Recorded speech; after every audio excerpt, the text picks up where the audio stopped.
और चांद पर न सिर्फ पृथ्वी के 28 दिनों के बराबर दिन और रात होते हैं, बल्कि वहां पृथ्वी की तरह मौसम भी नहीं बदलते। हालांकि चंद्रमा पर पृथ्वी की तरह सूरज की रोशनी पहुंचती है। और इसरो के वैज्ञानिकों के मुताबिक रोवर प्रज्ञान चांद पर सोलर पैनल के जरिए सूरज की रोशनी से ऊर्जा बनाएगा और उसी से वो वहां 14 दिन तक रिसर्च करेगा। लेकिन पृथ्वी की तरह चंद्रमा पर न तो वायुमंडल है और न ही वहां मौसम बदलते हैं, क्योंकि पृथ्वी 23.5 डिग्री झुकी हुई है और इसी वजह से धरती पर मौसम बदलते हैं। लेकिन चंद्रमा के साथ ऐसा नहीं है, क्योंकि चंद्रमा अपनी धुरी पर सिर्फ 1.5 डिग्री तक तिरछा है। इसी वजह से चांद पर पृथ्वी की तरह मौसम नहीं बदलते। इसके अलावा चांद के ध्रुवों पर ऐसे कई इलाके हैं जहां कभी भी सूरज की रोशनी तक नहीं पहुंचती। और इसरो के मुताबिक चंद्रमा की सतह पर सॉफ्ट लैंडिंग के बाद लैंडर और रोवर चांद पर एक दिन बिताएंगे, जो पृथ्वी के 14 दिनों के बराबर होता है। इसी तरह वहां की एक रात भी पृथ्वी के 14 रातों के बराबर होती है। मतलब चांद पर एक दिन और एक रात पृथ्वी के 28 दिनों के बराबर होता है।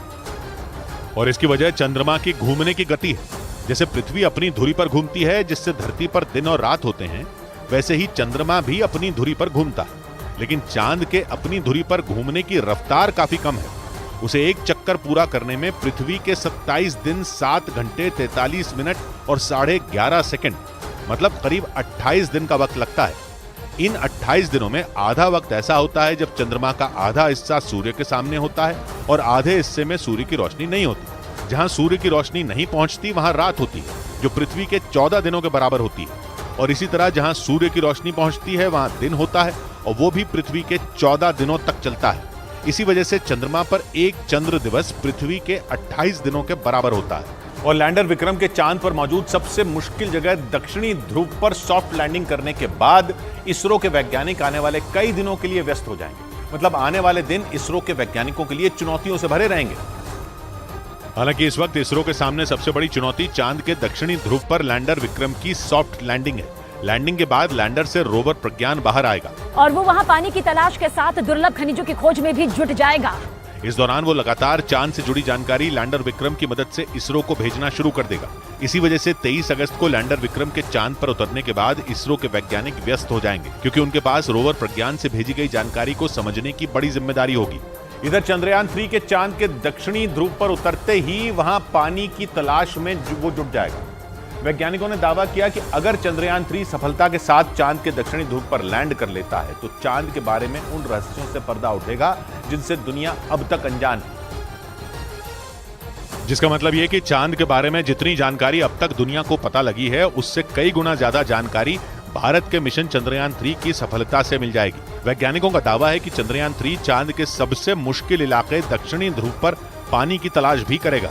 पहले के जो यान गए हैं वो सब इक्वेटर के पास उतरे हैं, जहाँ की उतरना आसान था, मगर ध्रुव है जहाँ पानी है, तो वहाँ उतर के वहाँ की जानकारी निकालना बहुत मुश्किल है।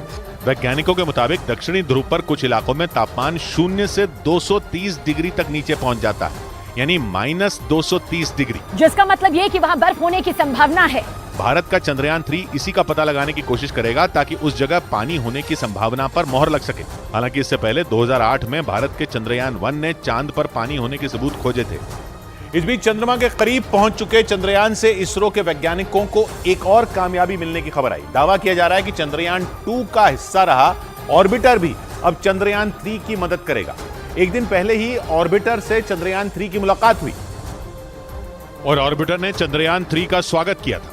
ऑर्बिटर भारत के पिछले मून मिशन चंद्रयान 2 का हिस्सा है। वो मिशन तो चांद पर सुरक्षित लैंडिंग करने में नाकाम रहा था, लेकिन ऑर्बिटर अब तक चंद्रमा के चक्कर लगा रहा है। चंद्रयान 2 में ऑर्बिटर की भूमिका काफी कुछ वैसी ही थी जैसी चंद्रयान 3 के प्रोपल्शन मॉड्यूल की है। लेकिन इसरो के वैज्ञानिकों की दिक्कत यह थी कि ऑर्बिटर से संपर्क नहीं हो पा रहा था। जैसे ही चंद्रयान 3 से ऑर्बिटर की मुलाकात हुई, माना जा रहा है कि वो दिक्कत भी खत्म हो गई। माना जा रहा है कि लैंडिंग के दौरान ऑर्बिटर से विक्रम को मदद मिल सकती है। इसके अलावा अगर लैंडिंग कामयाब रही तो रोवर प्रज्ञान को भी ऑर्बिटर के अनुभव से मदद मिल सकती है। और इसरो के वैज्ञानिकों के मुताबिक लैंडर विक्रम में LHDAC यानी lander hazard detection and avoidance camera लगा है, जो चांद की सतह पर उतरने के दौरान लैंडर को खतरों से बचाएगा। 17 अगस्त को प्रोपल्शन मॉड्यूल से अलग होने के बाद लैंडर लगातार अपने ताकतवर कैमरे से चांद की नई तस्वीरें भेज रहा है। और 19 अगस्त को लैंडर विक्रम ने इसी ताकतवर कैमरे से चंद्रमा के फार साइड यानी उस हिस्से की तस्वीरें भेजी जो कभी पृथ्वी की तरफ से नहीं दिखता। इसरो के वैज्ञानिकों के मुताबिक LHDAC यानी lander hazard detection and avoidance camera चांद की सतह पर लैंडर की सुरक्षित लैंडिंग के लिए बनाया गया है। इस ताकतवर कैमरे को अहमदाबाद में मौजूद इसरो के SAC यानी स्पेस एप्लीकेशन सेंटर ने बनाया है।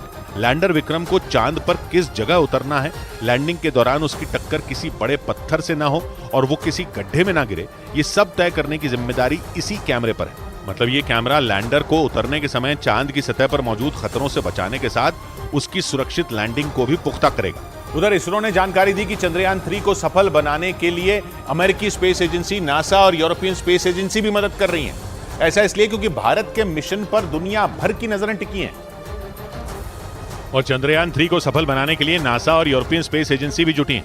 इसरो के मुताबिक चंद्रयान 3 के लॉन्च होने के बाद से ही भारत को इन दोनों स्पेस एजेंसियों का साथ मिल रहा है। चंद्रयान 3 को चांद के दक्षिणी ध्रुव पर सुरक्षित तरीके से लैंड कराने में इनका साथ काफी अहम माना जा रहा है, क्योंकि नासा का एक अंतरिक्ष केंद्र अमेरिका के कैलिफोर्निया में भी है। इसे ऐसे समझें कि पृथ्वी पर एक तरफ भारत है तो दूसरी ओर कैलिफोर्निया। ऐसे में भारतीय अंतरिक्ष केंद्र से जब चांद नहीं दिखेगा तो वहां से जानकारी इकट्ठा कर नासा इसरो को भेजती है। हालांकि नासा से मिले डेटा इसरो के लिए बेहद अहम है।